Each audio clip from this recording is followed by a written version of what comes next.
Aku ingin bercerita tentang sebuah rasa yang harus berakhir dengan sebuah tawa ikhlas dan tetap saling ada, walau cinta tak lagi menjadi pengikat di antara dua hati.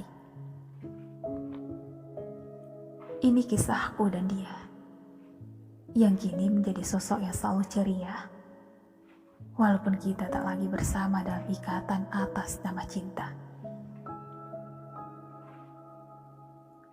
Rasa kagum dan saling ingin memiliki pernah menjadi bagian dari awal kisah kita, hingga waktu membuat aku dan kamu menjadi satu.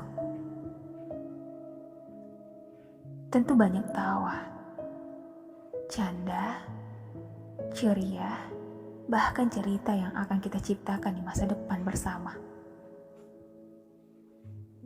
Tapi kita tidak tahu apa rencana Tuhan, hingga waktu membuat ego kita saling ingin merajai. Rasa yang awalnya tiada batas, hingga tumbuh menjadi sekat. Walau tak pernah ada kata saling menyakiti di antara hati.